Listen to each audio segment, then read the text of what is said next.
ሰላም የተወደዳችሁና የተከበራችሁ የብርሃን ፋይናንስ ቤተሰቦች በያላችሁበት ሰላማችሁ ብዝት ይበል እያልኩኝ በዛሬ ቪዲዮአችን ሁላችንም በካፒታል ገበያ ውስጥ ኢንቨስት ማድረግ ስንፈልግና ኢንቨስት ለማድረግ ስንወስን ጊዜ ሰጥተን በትኩረት ልናያቸው ከሚገቡ በርካታ ጠቃሚ ነጥቦች መካከል አንዱ የሆነውን እናያለን። እሱም ምንድነው? ኢንቨስት የምናደርግበትን ተቋም ትክክለኛ የሆነ የፋይናንስ ጤናማነት እና አጠቃላይ የፋይናንስ የጥንካሬ ሁኔታን ማወቅ መቻል የግድ አስፈላጊና ጠቃሚ ነው። ስለዚህ ሁላችንም ኢንቨስት የምናደርግበት ተቋም ባንክም ቢሆን ከባንክ ኢንዱስትሪ ውጭም ቢሆን የግድ ትክክለኛ የፋይናንስ ጤናማነቱ ምን ይመስላል ብለን ማየት ያስፈልጋል። ቢኮዝ አንዳንዴ ጤናማ ያልሆኑ ተቋማቶች ላይ ኢንቨስት ማድረግ ኢንቨስትመንታችንን ይጎዳብናል። ትርፋማ ሆኖ የትርፍ ክፍፍልን ያከፋፍለናል። የካፒታል እድገት እናገኛለን ብለን ስናስብ ምናልባትም በኔጌቲቭ ሊጓዝ የሚችልበት እድል ሊኖር እንደሚችል በመገመት ሁልጊዜም ቢሆን ኢንቨስት የምናደርግበትን ተቋም ትክክለኛ የሆነ የፋይናንስ ጤናማነትና አጠቃላይ የፋይናንስ ጥንካሬው ምን ደረጃ ላይ የሚገኝ ተቋም ላይ ኢንቨስት እያደረግኩ ነው ብለን የግድ ማወቅና መመርመር በእጅጉ አስፈላጊና ጠቃሚ ከሚባሉ ነገሮች መካከል አንዱና የመጀመሪያው መሆኑን መረዳት መቻል አለብን። እንግዲህ ለበርካታ ተቋማት የተለያዩ የፋይናንስ ጤናማነት የጥንካሬ መለኪያ መንገዶችን ልንጠቀም እንችላለን። ነገር ግን እንደው በኢትዮጵያ የሰነደ ሙዓለ ንዋይ ገበያ ሊስት ከተደረጉ ተቋማቶች መካከል ከ90% በላይ የሚሆኑት ባንክ ኢንዱስትሪ ውስጥ ያሉ ባንኮች እንደመሆናቸው መጠን ዛሬ እንደው በባንክ ኢንዱስትሪ ውስጥ ኢንቨስት ማድረግ ስንፈልግ ኢንቨስት የምናደርግበትን ስፔሲፊክ ባንክ የፋይናንስ ጤንነቱን እና ጥንካሬውን እንዴት ማወቅ እንደምንችልና የፋይናንስ ጤንነትና ጥንካሬ መለኪያ መንገዶች እነማን እንደሆኑ ወስደን በኢትዮጵያ የሰነደ ሙዓለ ንዋይ ገበያ ሊስት የተደረጉ 2-3 ተቋማቶችን ፕራክቲካል በሆነ መልኩ ወስደን አብረን የምናይ ይሆናል። ስለሆነም ሁላችሁም እስከ ቪዲዮ ፍጻሜ ድረስ አብራችሁኝ እንድትቆዩ እንዲሁም ለቻናሉ አዲስ ከሆናችሁ ቻናሉን ሳብስክራይብ በማድረግ ተጨማሪ የሆኑ የፋይናንስ የኢንቨስትመንትና የካፒታል ማርኬት ጉዳዮች ሲለቀቁ እንዲደርሷችሁ እንድታደርጉ በአክብሮት ለመጋበዝ እወዳለሁ። እንዳልኩት ለተለያዩ ተቋማት የፋይናንስ ጤንነትና ጥንካሬን ለመለካት ለማወቅ የተለያዩ መለኪያ መንገዶችን ልንጠቀም የምንችልበት ሁኔታ ይኖራል፣ በቢዝነሶቹ ኔቸር ማለት ነው። ነገር ግን ባንክ ኢንዱስትሪ ውስጥ ባንኮች ላይ ግን ኢንቨስት የምናደርግ ከሆነ የባንኮችን ትክክለኛ የሆነ የፋይናንስ ጤንነትና ጥንካሬ ልናቅ ከምንችልባቸው በርካታ መለኪያ መንገዶች መካከል 2 መንትያ የሚባሉ ኦልሞስት ተመጋጋቢ የሆኑ መለኪያዎች አሉ። እነዚህን 2 መንትያ የሚባሉ መለኪያዎችን ወስደን ዛሬ አብረን ዲስከስ እናደርጋለን ማለት ነው። እንዳልኳችሁ ብዙ መለኪያ መንገዶችን ልትወስዱ ትችላላችሁ። ነገር ግን በዛሬ የምናየው እነዚህን 2 መንትያ የሚባሉ የአንድን ባንክ የፋይናንስ ጤንነትና ጥንካሬ ለመለካት የሚያገለግሉንን መለኪያ መንገዶችን በመጠቀም እንዳልኩት በኢትዮጵያ የሰነደ ሙዓለ ንዋይ ገበያ ሊስት የተደረጉ 2-3 ተቋማትን ወስደን እናያለን ማለት ነው። አንደኛውና የመጀመሪያው የፋይናንስ ጤናማነትና ጥንካሬ መለኪያ የሚባለው ኤንፒኤል የምንለው ነን ፐርፎርሚንግ ሎን የምንለው ሲሆን ሌላኛውና ሁለተኛው የዚህ መንትያ እየተባለ የሚታወቀው ካፒታል አድኩዊሲ ሬሽዮ ነው። እነዚህን 2 ነገሮች በመውሰድ ኢንቨስት የማደርግበት ባንክ ትክክለኛ የፋይናንስ ጤንነቱ ምን ይመስላል፣ ትክክለኛ የፋይናንስ ጥንካሬውስ ምን ይመስላል ብለን ማወቅ እጅግ ጠቃሚ ነው። አንደኛና የመጀመሪያውን ወስደን ስናይ ኤንፒኤል የምንለው ነን ፐርፎርሚንግ ሎን የምንለው ሁላችንም እንደምንረዳው የማይመለስ ብድር ማለት ነው። ተቋማቶች ከደንበኞች የሰበሰቡትን ዲፖዚት ማስቀረት ያለባቸውን ሪዘርቭ አስቀርተው እነሱ ደግሞ ለደንበኛ ኢንጀክት ያደርጉታል። ነገር ግን ለደንበኛ ከተሰጠ ገንዘባቸው ውስጥ በሰዓቱ አይነቱና ወለዱ ላይመለስ የሚችልበት እድል ሲያጋጥማቸው በሆነ መስፈርት ይህንን ባላንስ ኤንፒኤል ይሉታል፣ ነን ፐርፎርሚንግ ሎን ይሉታል። ይሄ ምን ይባላል? የማይመለስ ብድር ወይም ደግሞ የተበላሸ ብድር ይባላል። ይሄ እውነት ለመናገር ለባንክ ምን ተብሎ ነው የሚጠራው? በሽታ ተብሎ ነው የሚታሰበው። ትልቅ የሆነ የባንክ በሽታ ኤንፒኤል ነው። ኤንፒኤሉ ብዙ የሆነ ባንክ፣ ከፍ ያለ ኤንፒኤል ሬት ያለው ባንክ በሽታው የጠናበት በጽኑ የታመመ ልንለው እንችላለን። ኤንፒኤሉ ደግሞ አነስ ያለ ከሆነ ምናልባትም በሽታው አነስ ያለ በቀላሉ ቢታከም ሊድን የሚችል አይነት በሽታ እንደያዘው ፐርሲቭ ልናደርግ እንችላለን ማለት ነው። ስለዚህ ከባድ የሚባል ኤንፒኤል ሬሾ ያለው መጠነ ሰፊ የሆነ የኤንፒኤል ሬሾ ያለው ተቋም ከፍተኛ የሆነ በሽታ ውስጥ እንዳለ በሽታ እንዳለበት እንረዳለን። በዛም ጤናማ የሚባል የፋይናንስ እንቅስቃሴ እንደሌለውና ምናልባትም ይሄ ተቋም አለማትረፍ ብቻ ሳይሆን መክሰርም ሊያጋጥመው እንደሚችል፣ መክሰር ብቻ ሳይሆን ኢንሶልቨንትም ጭምር ሊሆን የሚችልበት እድል ከፊቱ እንዳለ እንደተደቀነም ጭምር ልንረዳ የምንችልበት እድል ይኖራል። ሰው ኢንቨስት የምናደርግበትን ባንክ ከዓለም አቀፍ ስታንዳርድ አንጻር አጠቃላይ በኢትዮጵያ ብሔራዊ ባንክ ከሚወጡ መመሪያዎች አንጻር ምን ያህል ኤንፒኤል ሬሾ ያለው ተቋም ነው ብለን መገምገም መለካት ይኖርብናል። በዛም እንዳልኳችሁ የበሽታ መጠኑን እንድንረዳ ያስችለናል። ብዙ ጊዜ ከፍ ያለ ኤንፒኤል ሬሾ ያለባቸው ባንኮች ትልቅ የሚባል በሽታ እንደያዛቸውና በዛም አለማትረፍ ብቻ ሳይሆን እንዳልኩት ሊከስሩ የሚችሉበት እድል መክሰር ብቻ ሳይሆን ደግሞ ጠንከር ካለ ምናልባትም ኢንሶልቨንት ሊሆኑ የሚችሉበት እዳቸውን መክፈል የማይችሉበት እድል ደንበኞቻቸውንም ጭምር ሪስክ ውስጥ ሊከቱ የሚችሉበትን እድል ከፊታቸው የተደቀነ እንደሆነ እንረዳለን። ስለዚህ ይሄ የጥንካሬ መለኪያ እንደመሆኑ መጠን፣ የፋይናንስ የጤናማነት መለኪያ እንደመሆኑ መጠን ኢንቨስት የምናደርግበትን ስፔሲፊክ የሆነ ባንክ ኤንፒኤል ሬቱን በሚገባ ማየት ማጤን በእጅጉ ጠቃሚ እንደሆነ መረዳት አንዱ የሚያስፈልግ ጉዳይ ነው። ሁለተኛውና ከዚህ ጋር ተነጥሎ መታየት የማይችለው ካፒታል አዲኩሲ ሬሾ ነው። ካፒታል አዲኩሲ ሬሾ ማለት የባንኮች መከላከያ ጋሻ ወይም ደግሞ በቀጥታ የበሽታ መከላከያ አቅም ነው።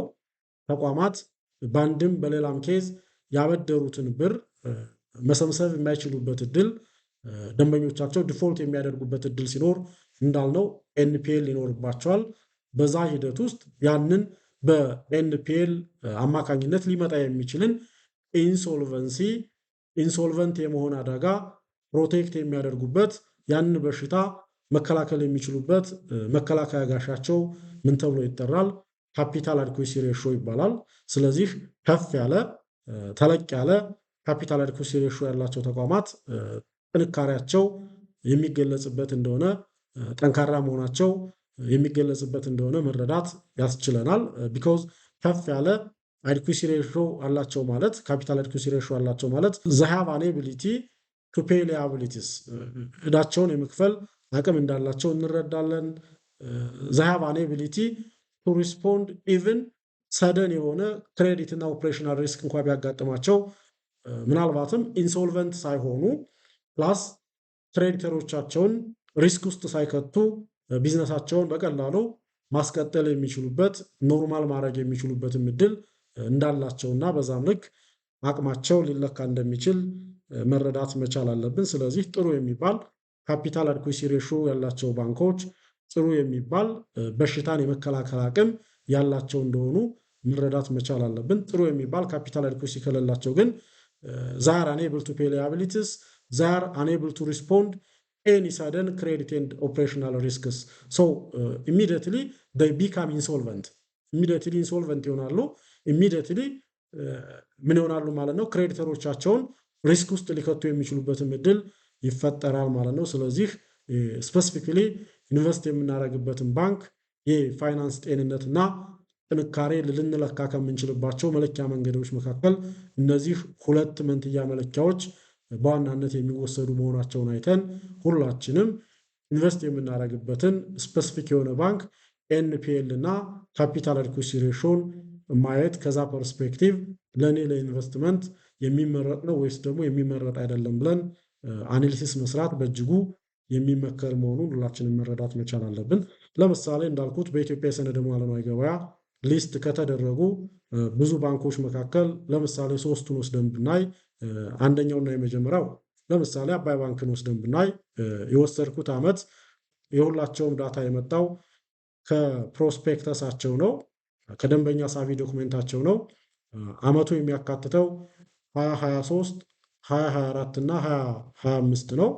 በዚህ ዓመታት ጊዜ ውስጥ የነበራቸው ኤንፒኤል ምን ይመስላል፣ የነበራቸው ካፒታል አዲኩሲ ሬሾስ ምን ይመስላል፣ በዛስ እንደው እነዚህ ስፔሲፊክ ባንኮች ቁመናቸው የፋይናንስ ጤናማነታቸው ምን ይመስል እንደነበረ ፕራክቲካል በሆነ መልኩ አንስተን እንድናይ በሚል ነው። አንደኛው እና የመጀመሪያው እንዳልኩት አባይ ባንክ ነው።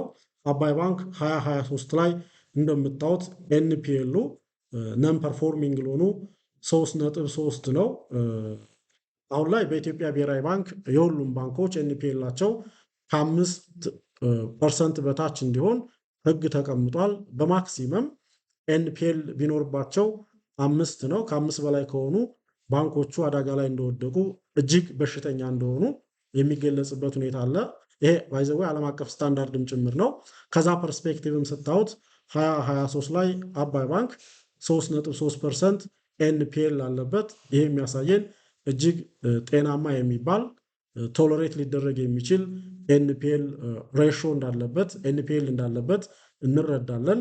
ግን ስቲል ዜሮ ማድረግ የሚቻልበት እድል ካለ ዜሮ ቢሆን የበለጠ የሚመከርበት ያበደረውን በሙሉ ያለምንም መስተጓጎል ያለምንም እንከን ፕሪንሲፓል ፕላስ ኢንተርስት ቤዝድ ኦን ስኬጁል ይሰበስባል ማለት ነው። ነገር ግን 3.3% ኤንፒኤል አለ ማለት አጠቃላይ ካበደረው ውስጥ ይህን ያክል ፐርሰንቱ ኤንፒኤል ነው ወይም ደግሞ ከስተመር ሰርዋት ዲፎልት ይህን ያክል ዲፎልት ያደረጉበት ኢንቫይሮንመንት እንዳለ እያየን ነው። ነገር ግን ከ2023 3.3% ኤንፒኤል ወደ 2024 ስንመጣ ወደ 2.2 ዝቅ ማድረግ ችሏል። ይሄ በእጅጉ ትልቅ የሚባል ነጥብ ነው። ኦልሞስት 1% በላይ የሚሆን ኤንፒኤልን ዝቅ ማድረግ ኤፊሽንሲውን እያሳደገ መምጣቱን ያሳየናል። ወደ 2025 ስንመጣ በተወሰነ መልኩ በ0.2 ትንሽ ከፍ ያለበት ሁኔታ አለ።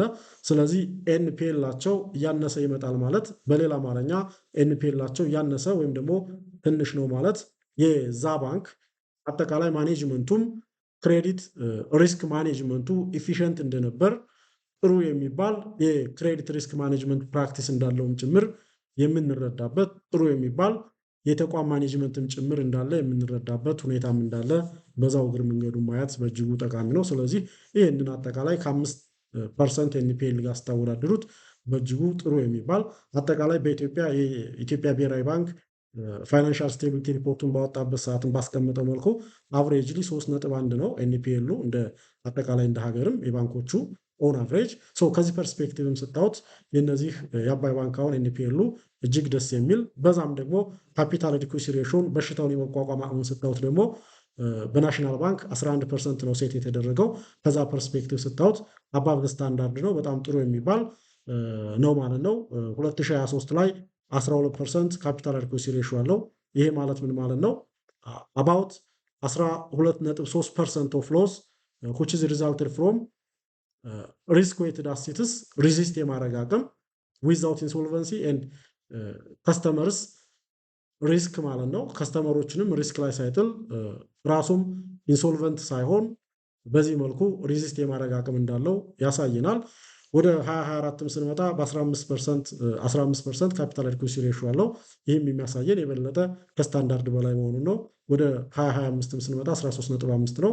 እንግዲህ 13.5 ሪስክ ዌይትድ አሴቱ ሎስ ላይ እንኳ ቢሆን በ13.5 ያህል ዊዛውት ኤኒ ኢንሶልቨንሲ ዊዛውት ካስተመር ሪስክ ቢዝነሱን ኦፕሬሽኑን ኖርማል በሆነ መልኩ ማስቀጠል የሚችልበት አቅም ያለው መሆኑን እንረዳለን ማለት ነው።